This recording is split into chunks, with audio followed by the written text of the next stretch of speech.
Doctor مریم خالد کہتی ہیں کہ آپ کے گھر میں دعوت تھی، مہمان بچہ دوڑتا ہوا آیا اور اس نے آپ کا بہترین گلدان اٹھا لیا۔ اسے وہ بہت پسند آیا تھا۔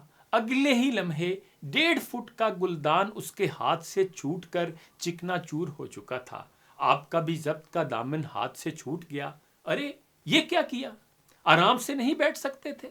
فرش پہ سفید پتھر بکھرے پڑے تھے اور آپ کے دل کے ذرے۔ دوسرا منظر دیکھیے، امتحان کا وقت ختم ہو چکا تھا۔ استاد نے جھٹ پہلی قطار میں بیٹھے طالب علم سے پرچہ کھینچا۔ وہ طالب علم خطا ہوتے اوسان کے ساتھ بولا، سر 1 منٹ۔ اور استاد صاحب بولے، کس قسم کے انسان ہو، ذرا اوقات کار کا نہیں پتا، چھوڑ دو، تمہیں لکھ کر بھی کچھ نہیں مل جانا۔ ایک تیسرا منظر دیکھیے، آپ ساس ہیں اور نئی نویلی بہو بہت شوق سے کچھ بنا کے لائی ہے، پہلے لقمے پہ ہی آپ کی پیشانی شکن آلود ہو چکی ہے۔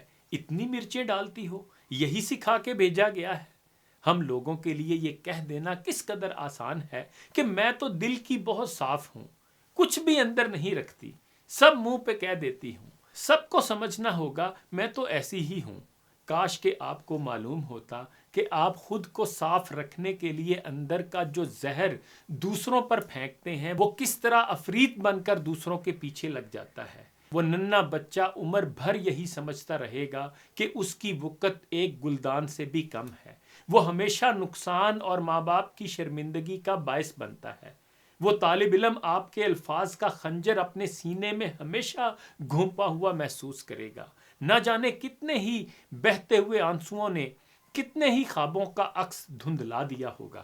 کاش کہ آپ کو معلوم ہوتا کہ آپ نے کس نرم و نازک رشتے کو فقط وقتی ذائقے کی خاطر یوں سفاکیت سے پٹخ کر دے مارا ہے۔ ایک پھول مسئلہ ہے جس کی کسک شاید کبھی زائل نہ ہو۔ موسیٰ علیہ السلام کو یوشع بن نون بتانا بھول گئے تھے کہ مچھلی پیچھے کہیں کھو گئی ہے۔ انہیں کتنی ہی دیر مزید آگے چلنا پڑا تھا۔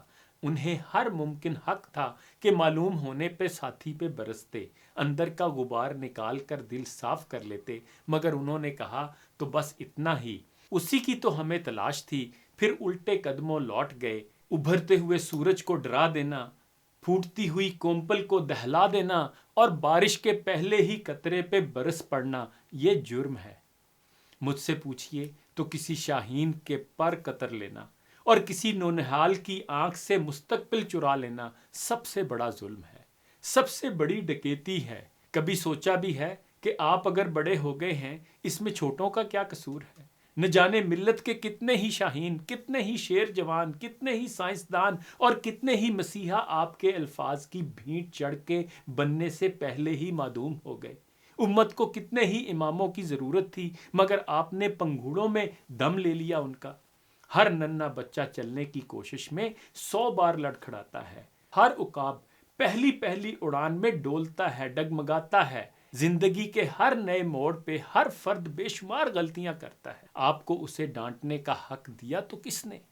پھر ڈاکٹر مریم کہتی ہیں کہ مجھے آج تک اپنی ہسپتال میں ہاؤس جاب کا وہ واقعہ نہیں بھولتا۔ ایک مریض کے پاؤں کا ناخن انفیکشن کی وجہ سے نکالنا ضروری تھا۔ میں مائنر آپریشن تھیٹر کے اسسٹنٹ سے طریقہ سیکھنے آئی تھی، مگر وہ مجھے زبانی طریقہ بتا کر کام سے چلا گیا۔ میں نے اپنی سی کوشش کی مگر نکل نہ پایا۔ مارے پشیمانی کے پیشانی بارہا ٹپکی، دل شرمندگی میں ڈوب گیا کہ مریض کیا سمجھے گا، ڈاکٹر کو آتا ہی نہیں۔ کچھ دیر بعد اسسٹنٹ آیا اور جھٹ سے ناخن نکال دیا۔ مریض بولا، اب تو بہت آرام سے نکل گیا ہے۔ اس کے والد صاحب فوراً کہنے لگے، کوئی بات نہیں بیٹا، اپی کا بھی دل ہے، اسے بھی درد ہوتا ہے۔ پھر ڈاکٹر مریم کہتی ہیں، میرا دل آج تک اس ایک جملے کے احسان کا بار نہیں اٹھا سکا۔ آج بھی ہاتھوں میں جو اعتماد ہے اس میں اس جملے کا بہت حصہ ہے۔ کتنا ہی اچھا ہو کہ ہر کوئی یوں ہی سوچے، کیا ہو کہ ہم بھی فرعون کی بجائے موسیٰ بن کے جی سکیں۔ انہی گزارشات کے ساتھ اجازت چاہوں گا۔ اپنا خیال رکھیے گا۔ اللہ حافظ۔